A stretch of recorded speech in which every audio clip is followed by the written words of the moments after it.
Okay, Erev Tov Rabbi say. Last night we spoke about the mitzvah of dalakosis and the amount that a person needs to drink in order to fulfill the mitzvah of dalakosis.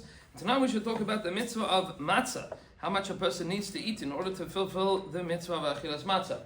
So the mitzvah of achilas matzah, and we've noted this in previous years, the Chazon Sofer writes that the mitzvah of achilas matzah is unique amongst all of our mitzvahs. Bisman hazeh is the only item that one is biblically mandated to eat, according to everybody, since the destruction of the Beis HaMikdash.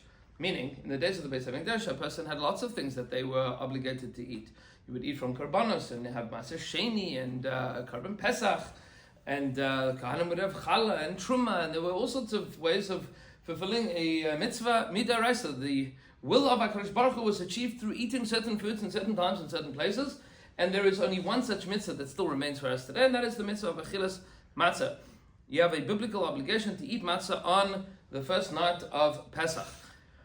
And to that end, one needs to define exactly how much matzah is called achila. So the Gemaras point out in a few different places, in Yuma and in Psachim, that in order to fulfill what the Torah refers to as eating is to eat a kazayis, an olive's worth, b'chedei achilas pras, in the normative amount of time that it would take to eat that, which we'll talk about those times probably tomorrow. But what exactly is this amount that we refer to as an olive? So this is a machlokes between the Rambam and the Balei HaTosfos. How big is an olive? The Rambam is of the opinion that an olive is the size of 1/3 of an egg, meaning the volume of an egg divided by 3, that's the size of an olive. And according to the Tosfos, it is the size of half of an olive. An olive is the size of half of an egg.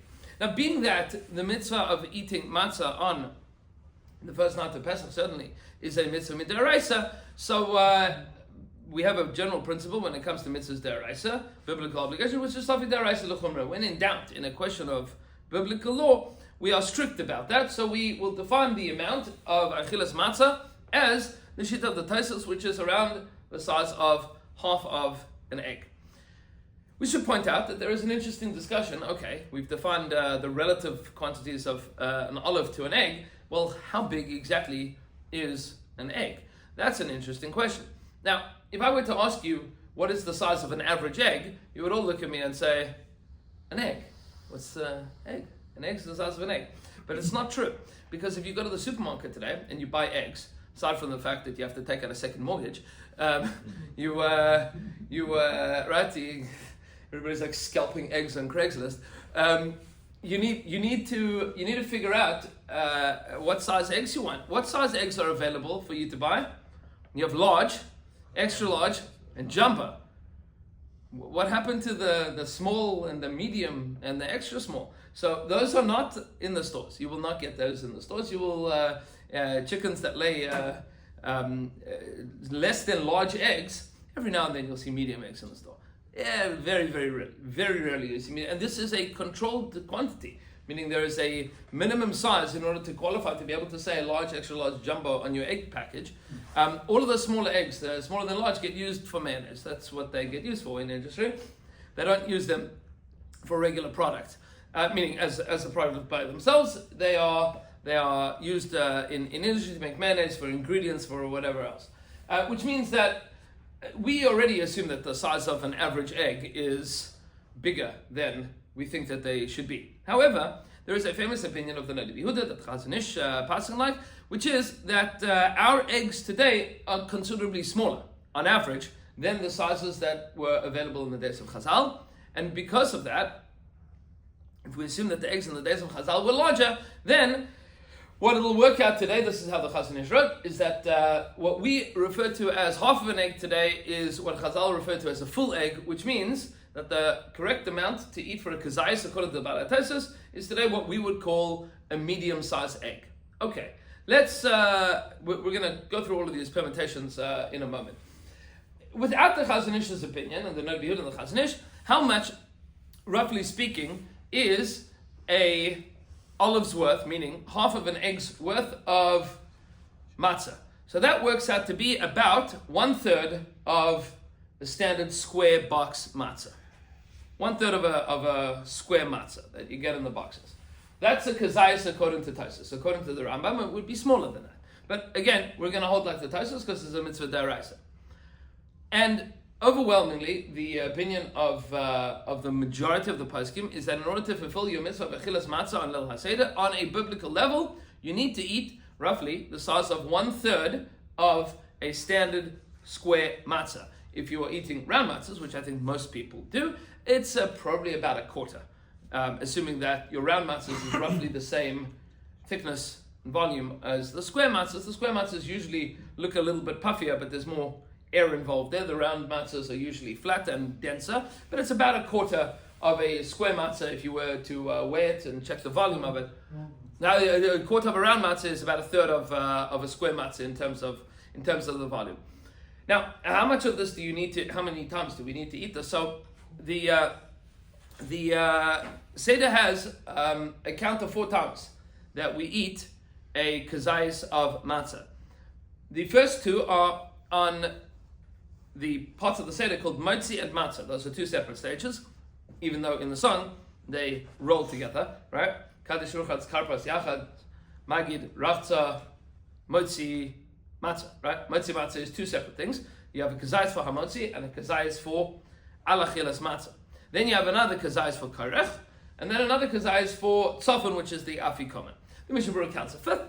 There are those that are machmer to have a 5th, meaning to have 2 kazesim at the afikomen stage. Okay, that notwithstanding, those that have the minute to do so can certainly continue to do so. There are those that are machmer. There are those that are machmer, and the Sfardim are not machmer at all. Are not machmer for the opinion of the Chazon Ish and the Rabbi Yehuda at all. But there are those that are machmer for eating at least the first kazayis of matzah that you should eat, being a kazayis of the Chazon Ish, which would be half of a round matzah, or 2/3 of a square matzah. But the truth is that if you eat 2 kazesim, one for achilas matzah, and one for, meaning al achilas matzah, and one for hamotzi, you're eating half of a round matzah anyway. So, meaning on a deraisa level, you fulfilled the mitzvah, even according to the Chazon Ish. You only ate 1 kazayis there, according to the Chazon Ish, but everybody agrees that you're yotze with that. That's for sure true. Meaning we try to eat a kazayis for al achilas matzah and a kazayis for hamotzi lechem min aretz, but strictly speaking, if you only ate 1 kazayis between the 2 of those brachos, you're still yotze. You are still yotze, which means that practically speaking, pretty much according to everybody, there is no reason that anybody needs to eat more than 1 round matzah throughout the Seder. Meaning that's in terms of quantity. There's no reason that anybody needs to, in order to fulfill pretty much all of the opinions, to eat a single round matzah for each person at the Seder, that you are certainly yotze l'chal eldes, and there is nothing to be concerned with. I will tell you where there is much more of a thing to be concerned with, and that is that you should eat your kazayis b'chedei achilas pras. You should eat it within, we'll define it as the normative amount of time that it would take you to eat that without interrupting. And that is often the more challenging thing for people to do. It's because everybody likes to interrupt in the middle of things with conversations and all sorts of things. Which is why, before you make the bracha of hamotzi lechem min haaretz and al achilas matzah, it's worth interrupting, get this, interrupting your Seder to make the announcement while everybody's quiet. We're about to have the mitzvah of achilas matzah. Everybody needs to eat at least a quarter of a round matzah, a third of a square matzah, before they have another piece of conversation. Meaning, eat that. Eat your quarter of a piece of round matzah before you have any additional conversations. And that's the way that you ensure that you don't have a hefsek between the bracha and the fulfillment of the mitzvah.